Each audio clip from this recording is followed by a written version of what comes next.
Hello everyone, welcome to class number 5 in our course. Today we'll discuss the offense-defense balance and the security dilemma. We'll try to understand what the security dilemma is and how it is affected by the offense-defense balance. We'll try to connect it to some neorealist approaches and discuss through the seminal article of Jervis, how technology affects the security dilemma, or how it might affect the security dilemma, its intensity. Then we'll move to cyber technologies and we'll consider whether the security dilemma is more intensive in the cyber domain or not, and why. And lastly, we'll consider some of the arguments of Mearsheimer regarding the war in Ukraine that I promised to complete after the last class on neorealism. So let's start with the introduction of the concept of the security dilemma. This is a key concept that realist scholars have developed since the early 50s. It was coined by John Hertz as part of the emerging realist approach, the modern realist approach, who tried to explain why it is so difficult for international actors, to state actors, to cooperate in the system. And part of the argument was that it is difficult to cooperate because there is the security dilemma. Even actors who want to secure themselves find themselves in a spiral of insecurity. So the dilemma is basically based on the uncertainty that is characterized international relations. We don't exactly know the intentions of other actors, especially of our opponents.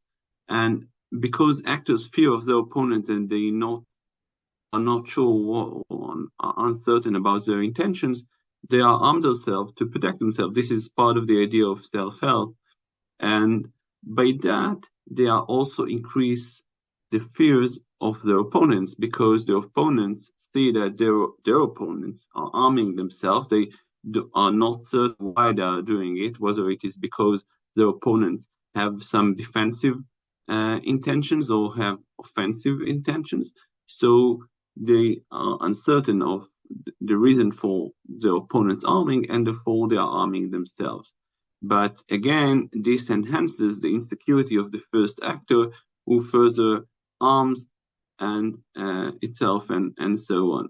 So the result is the spiral of insecurity, where actors are arming and arming in order to address the potential challenge of the opponent. But in fact, it is not clear that there is a real threat, because we don't really know whether each of the opponent has offensive intentions regarding their opponents. So it's similar to the prisoner's dilemma in a number of ways, because actors are affected by uncertainty, and because of the uncertainty and the inability to know what exactly their opponent or the other actor is planning to do, find himself in a much less favorable situation. So it's also clear that the new realist approaches that we discussed in the last class are closely related to this concept of the security dilemma. Both the offensive and the defensive realism are built around this dilemma. For Mearsheimer, as I mentioned in the last class, is the tragedy of great powers, because actors cannot be satisfied because of the dilemma, because they cannot be certain about their opponent's intentions. The only way that actors can be satisfied in the international arena is by becoming hegemon, because if you are a hegemon, even if you have threats, you can easily address these challenges. So the problem is that there is anarchy, and there is anarchy and uncertainty, and all the actors have some offensive capability that threatens their opponent, and therefore the actors need to acquire offensive capabilities and defensive capability by themselves. But because of the uncertainty in the international relations, their opponents cannot really know or these weapons and arms were acquired, and therefore they are also responding to this situation. So the result is the spiral of insecurity on the one hand, and on the other hand, the recommendation of Mearsheimer to become a hegemon.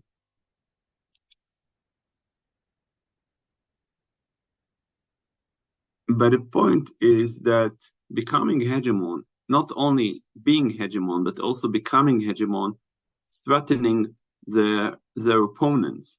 And this is exactly the reason why defensive realists recommend not striving for maximum power, like being hegemon, but rather to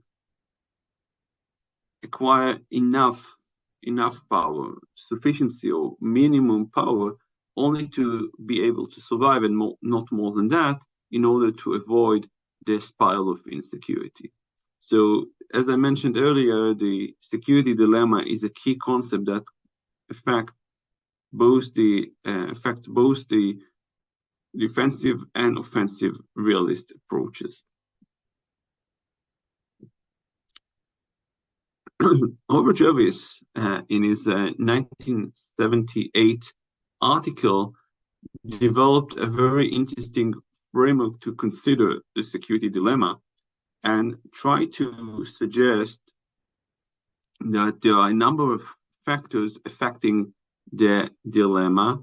One of them is geography, but geography is not really a matter to be studied in his paper, mainly because the geography is static. So it has implications for the security of actors and for the security dilemma. For example, you are living in an island, you are much more secure than you are if you are in the middle of a continent.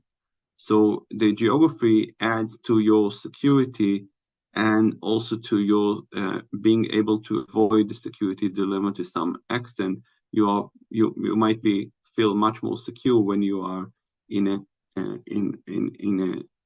geographical location that enhances your security, being an island or mountains that surrounds your territory is also considered to be an important asset for security in this regard.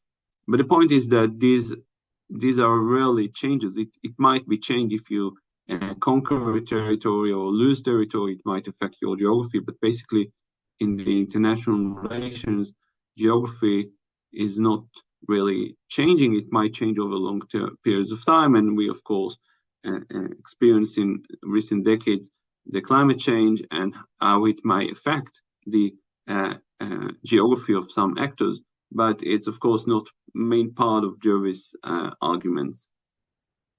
The second part is technology, and for Jervis, technology is a very important element that affects the security dilemma. It affects the security dilemma in two meaningful ways. One, it changes the offense-defense balance, and second, it affects the ability to distinguish between the offense and defense. All these two elements can affect the security dilemma and the security of actors, not just the security dilemma, but the security of actors as well. So if we think of the security dilemma and the offense-defense balance, Jervis suggests that we need to look into a number of issues. One, or the key element or the key issue here, is whether in a certain period of time the advantage is of the offense or of the defense. And this can be answered through a number of elements or a number of issues. One is the question whether it is easier to conquer a territory and hit the opponent than to defend. The second is whether it is better to initiate the war or wait for the opponent to start it. So when the offense has the advantage, it is much more effective to initiate the war or preempt or initiate a preventing attack rather than wait for the opponent to do it. When the defense has the advantage, there's no point to initiate, not much advantages to initiate a war.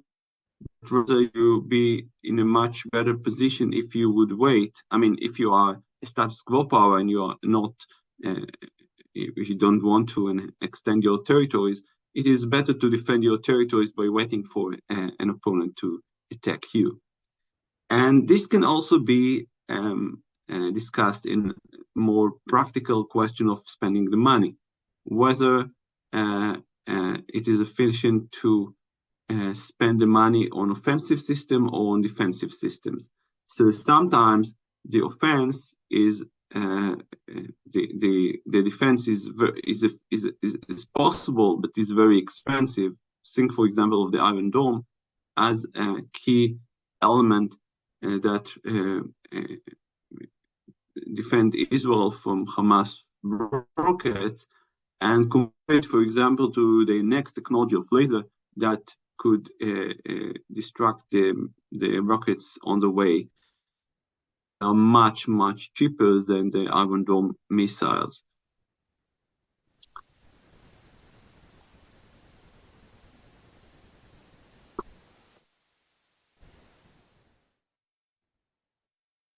When we think of the advantage to the offense over the defense, it is usually suggested that mobility is considered as a characteristic that enhances the offense over the defense. And we can think of different kind of technologies over the history of war, for example, to effectively as a technology, tanks, aircraft, and so on. All these are considered to enhance the offense over the defense because the mobility is considered as an element that allows and increases the advantage of offense over the defense. And I'll consider it. I'll further discuss it, the question of mobility, when we'll consider the issues regarding the cyber domain. But for this reason, for example, the introduction of anti-tank guided missiles like the Sagar in the 19th century war was considered an important development in the war because it helped to shift balance toward the defense again. So if the tanks considered to enhance the balance or shifted the balance toward the offense or the defense, and technologies that allow us to shift the balance back and limit the effectiveness of the offensive technologies like the tank, it is considered an advantage to the defense. And it should also be noted that when Jervis speaks about this kind of technologies and the advantage of the defense or offense, it doesn't mean about the technology of a specific actor, but rather what is the technology that is in a certain period of time in history, because the assumption is that once this kind of technology is introduced, all the actors will be able to acquire it sooner or later. The second element is the ability to distinguish between offensive and defensive means. And here the question is whether in a certain period of time it's possible to distinguish between these two aspects, the offense and the defense. In most periods of time, it is impossible, since most of the technology can be used, or most of the weapons or systems can be used for both the offense and the defense. There are very few technologies that can be used only for one purpose and not the others. So the ability to distinguish between these technologies is important, as I'll discuss shortly regarding the experiencing the dilemma, the security dilemma. It should also be noted that the fact that Jervis focuses on offensive and defensive technologies, the balance between them and the ability to distinguish between them doesn't necessitate the other important aspect that affecting the security dilemma and, of course, security of actors, such as the skill of the actors, the balance of power, and so on. But these are out of Jervis' model. And it can be incorporated into the model maybe in different ways, but it's not part of its model, which is a very elegant and very parsimonious model. So what Jervis does in his model is to suggest that we have four kinds of world based on these two variables or two characteristics: the ability to distinguish between the defense and the question whether the offense has the advantages over the defense or vice versa. So we have four worlds, and as you read in Jervis' article, of the following characteristics of each world. So basically, the main contribution, or one of the main contribution of this table, is that with world number 3 as a world where there is no security dilemma. There is no security dilemma, maybe security concerns, but not security dilemma, because when we can distinguish between the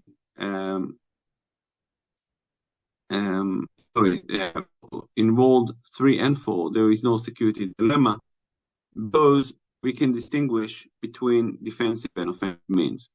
So if we can distinguish between them, we can know the intentions of our opponents. We mentioned earlier that one of the problems is the uncertainty regarding the opponent's intentions. But if we can distinguish between defensive and offensive means, we can easily know what are the intentions of our opponents. In a period of time where it is possible to distinguish between defensive and offensive technologies, and an actor decides to acquire offensive technologies, we know that this actor probably has offensive intentions, because if that actor wanted to only be secure, they could just acquire defensive means. Acquire offensive technologies is a bad signal in this regard. For this reason, world number 4 is quite stable, because we don't have a security dilemma and there's no incentive to go first, because the advantage is of the defense. For this reason, world number 1 is quite dangerous, because we do have a security dilemma, and in addition to that, it is also there is the advantage of the offense over the defense. The second is, according to Jervis, what characterizes most of human history. That one hand is the other is by the fact that the defense has the advantage, and therefore that is not necessarily incentive to go first to war. So this is the summary of what I just mentioned. First, according to Jervis, there is no security dilemma when offensive and defensive weapon can be distinguished, because we know the intentions of our opponents.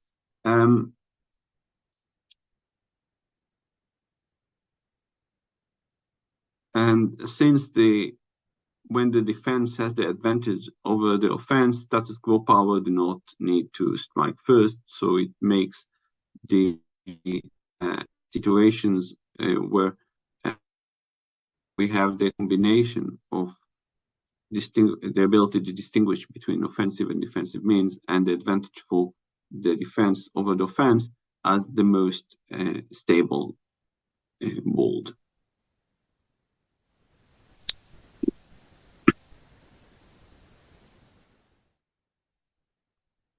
An interesting implication of this model is that, unlike Mearsheimer's argument, according to which actor needs to be hegemon to be secure, this model suggests that it may not be always true.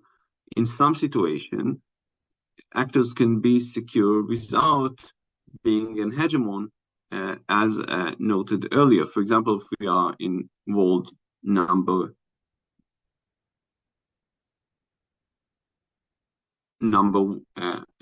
4, when there is the advantage of the defense over the offense and there is no security dilemma, actors doesn't necessarily need to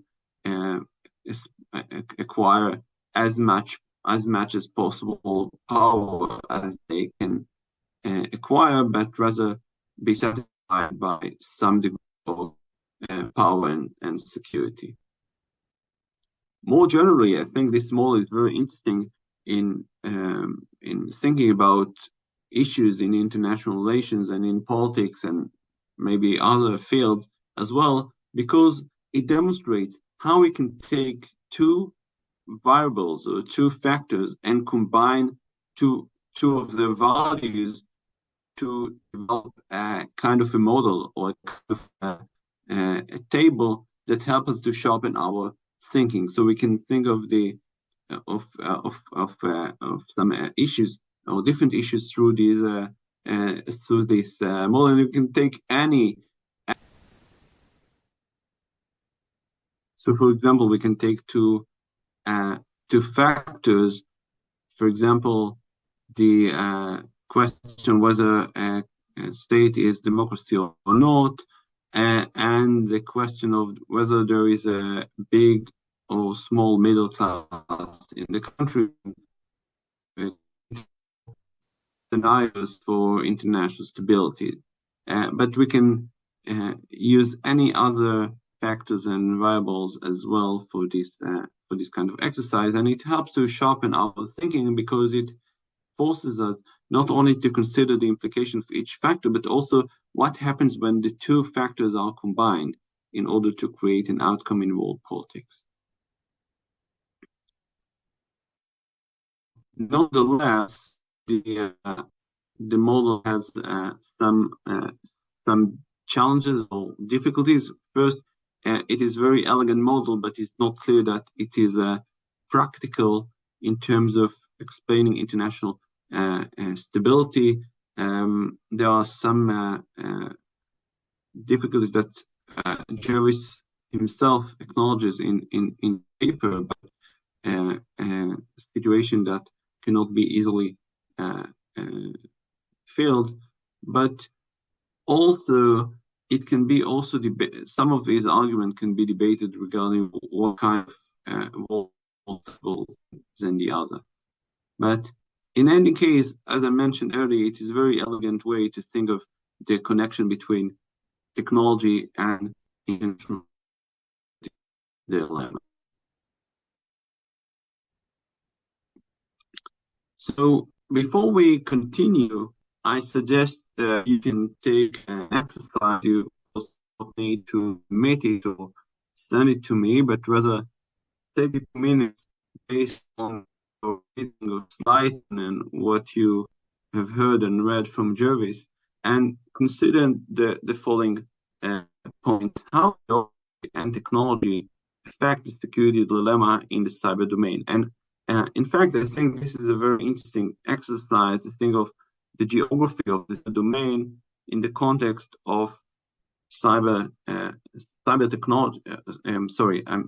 To think of the geography as affecting the security dilemma in the context of cyber domain and the geography of this. I think a very important issue and may have interesting implications for understanding the and cyber security. And again, we can think of the two other elements technology, the offensive balance, and the distinguishability between defense and offense, and consider how they might affect the security dilemma and whether it means that in some way the security dilemma it is more intensive or not.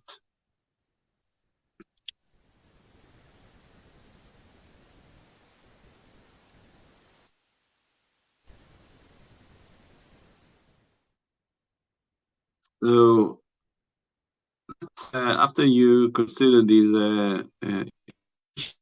let's go and go over key aspect regarding cyber technology and the security dilemma. So, Paulus suggested that security dilemma is greater and is more intensive in the cyber domain, and this is because the two elements that were discussed earlier. One is advantage to defense or defense. The second, because it is difficult to distinguish between defensive and offensive technology.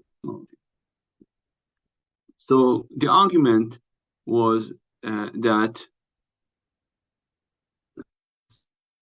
over defense, it provides a crucial incentive and advantage for the offense in the cyber domain.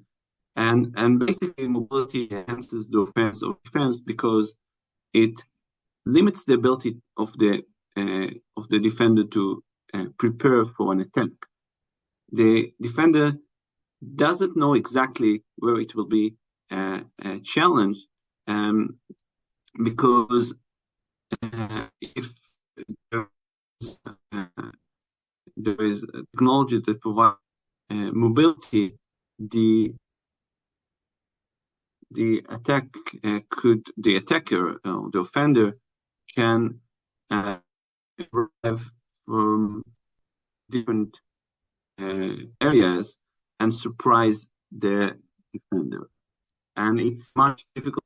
I mean, it is very difficult for the defender to be mobile because the defender can take advantage of physical location of infrastructures that its security, and they cannot be used. So if the offender can surprise the defender and come from specific places that the defender is not expecting, it can provide a advantage for the offense over the offender or the defender. So it was in how it was translated into the cyber domain, that since the architecture of the cyber aimed to ease the sharing of information, there are many potential challenges, and there are many points that challengers can exploit and use in order to attack, unlike kinetic domains in which, for example, can find some point of weaknesses and enhance the security there, build the infrastructure, and so on. In the cyber domain, it is much more difficult because there are many points of weaknesses that can be exploited by a potential offender. This also relates to a number of specific problems that were mentioned. One is the problem of attribution. We'll further discuss this issue when we consider deterrence, because this is part of the key challenges in practicing deterrence in the cyber domain. But basically, the arguments go like that. The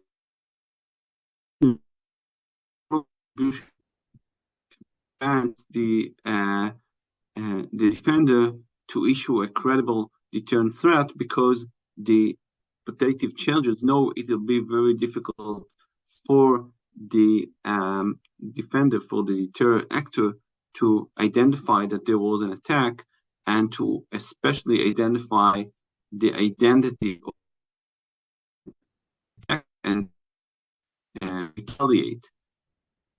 So this decreased the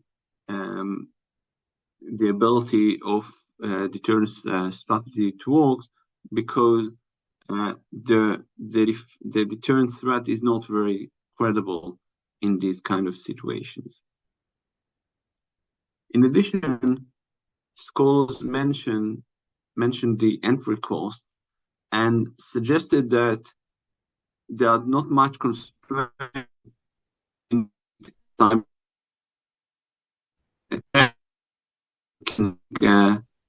in kinetic technologies.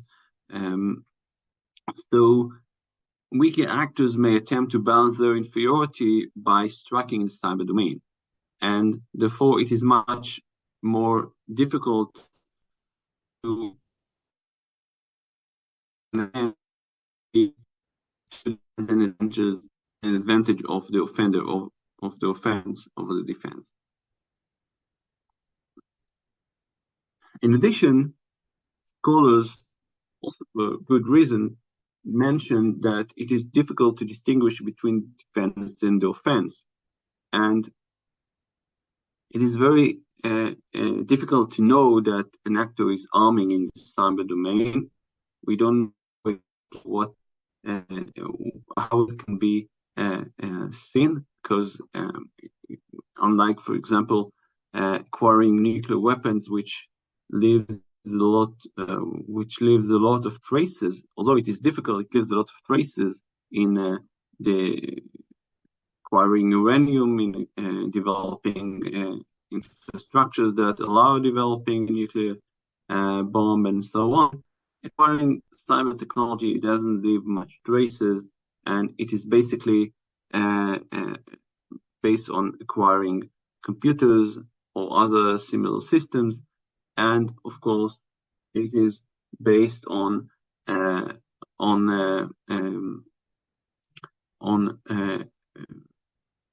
human power and human resources that can develop suitable codes. So for this reason, I, for example, suggested the concept of the dual-use security dilemma, referring to the fact that in the cyber domain, but in other, maybe in other technologies as well, actors are facing a much more challenging situation where not only they don't know whether the opponent is acquiring technology for defensive or offensive purposes, but more generally, they don't know if the opponent is acquiring the technologies for military or for civilian purposes. So this is a key challenge that maybe further complicate the security dilemma in the cyber domain.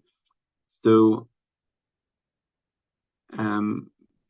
it in fact will relate to the fact that in the cyber domain we have much more actors, so it's much more difficult to coordinate and identify threats.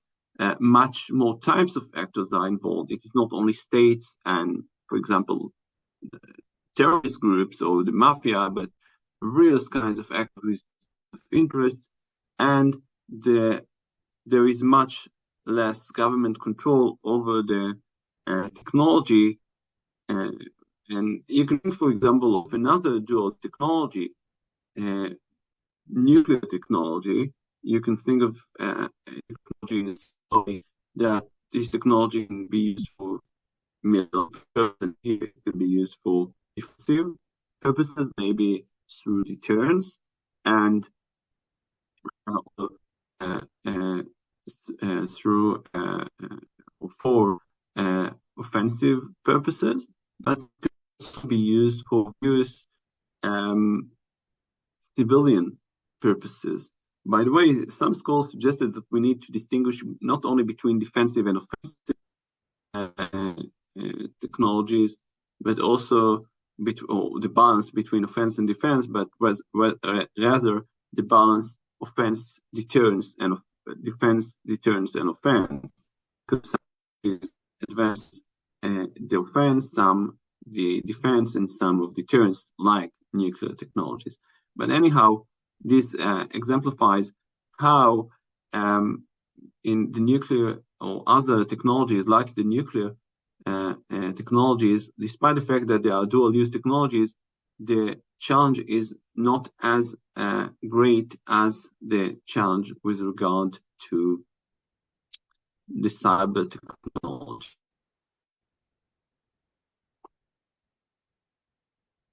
But some scholars are challenging the argument that technologies favors the offense over the defense, and they make a number of Slatton's paper contribute to them. One is, of course, that the entry costs are not necessarily low, and we discussed it in different ways in previous classes. I mentioned while one hacker may cause damage, an army of organized hackers can make a much more damage. And the point is that sophisticated attacks require much effort and resources. It's not easy to initiate a significant cyber attack. It requires a lot of planning, a lot of time, a lot of resources, and intelligence and skill. It is not easy, and therefore it challenges the argument that the end costs are for initiating a cyber attack, and therefore it is not necessary that the offense has the advantage over the defense. In addition, there is a big limitation since cyber technologies, unlike other technology, can be used in many cases only once, because once they are revealed, they can be easily defended, and it means that the offender need to closely think when to use them and expose their capability. And it is, of course, a challenging decision. In addition, mobility does not necessarily make the offender advantages in the cyber domain. There are some suggestions like honeypots or defend forward strategies, position engagement, and so on, which also provides the defender's way to address challenges of potential offenders.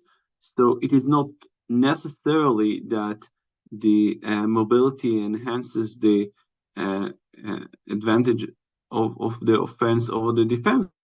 Defenders can use mobility in order to use it for their purposes, like in defend forward, but also can implement traps in order to make the defense much more effective.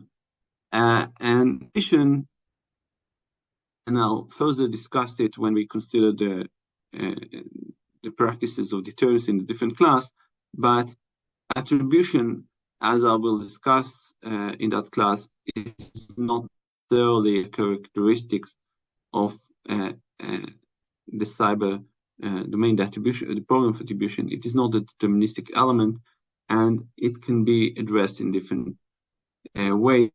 We'll not consider these issues now, but we'll discuss it when we consider the class of deterrence. But basically, some arguments that challenge the idea that the problem attribution makes deterrence obsolete. In addition, and more specifically regarding deterrence, while deterrence by the threat of punishment is much more difficult to implement in the cyber domain, there are different kinds of deterrence strategies. We'll also discuss them in that class, but use, for example, deterrence by denial strategies that focus not on the rehabilitation, the ability to exert punishment, but rather by communicating the idea or the threat to the opponent that they will not be able to succeed in the attack. So this may also limit the ability of the offend, because the defender has some strategies, effective strategies, to limit or prevent the damage of potential challengers. There are two additional issues I want to discuss in the context of the security dilemma. One is a concept of the cybersecurity dilemma introduced by different scholars, and the second is something to think about. So the concept of the cybersecurity dilemma has been introduced by a number of scholars. Two prominent examples is Miriam Kavli, who in 2014 suggested that the dilemma can characterize situations where the means states take in order to enhance the security, challenge the security of individuals.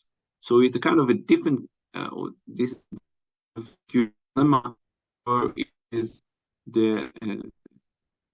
where individuals become the targets of insecurity because the measures states are taking in order to enhance the security invade the privacy of individuals and create another layer of insecurity. So this is a very different kind of security dilemma, but Ben Buchanan in 2017 used the concept of the cybersecurity dilemma in order to characterize dynamics that is very similar to the dynamic that we originally thought as the security dilemma. And his argument is that the dynamic through which actors invade into the networks of themselves may pose, even for defensive purposes, may pose or may be interpreted as a threat by their opponents, and therefore initiate a spiral of insecurity that decrease both actors' security. And lastly, we can think of the other technologies and make a similar exercise about the security dilemma and the offense-defense balance, and maybe the ability to distinguish between offense and defense. One key example would be AI technology, and whether, this is a point that you can think, and we can maybe discuss it in the beginning of next class if you have some ideas on this matter, whether the security dilemma differs among different types of cyber technologies.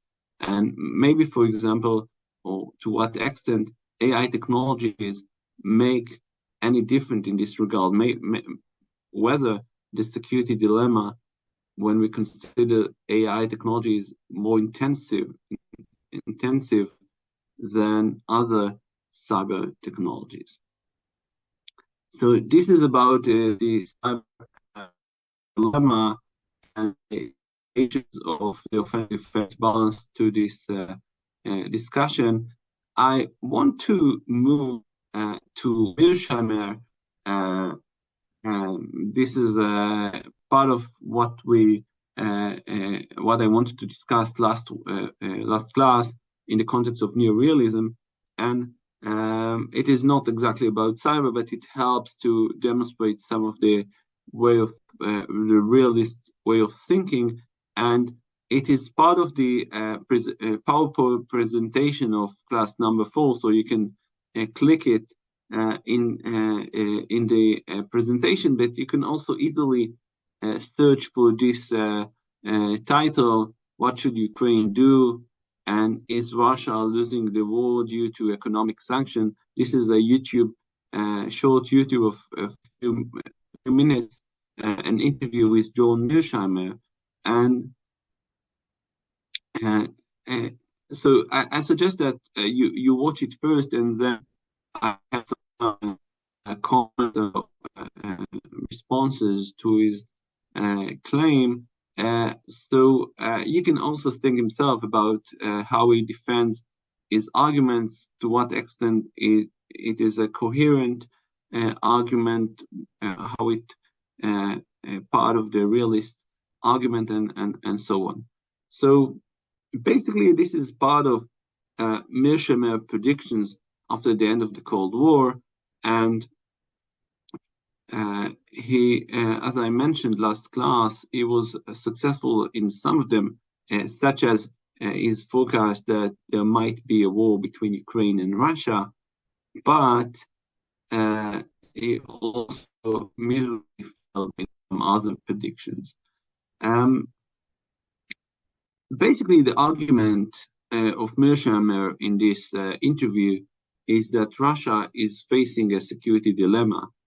And because of this dilemma, the Russian security concerns should be taken into account, and the balance of power between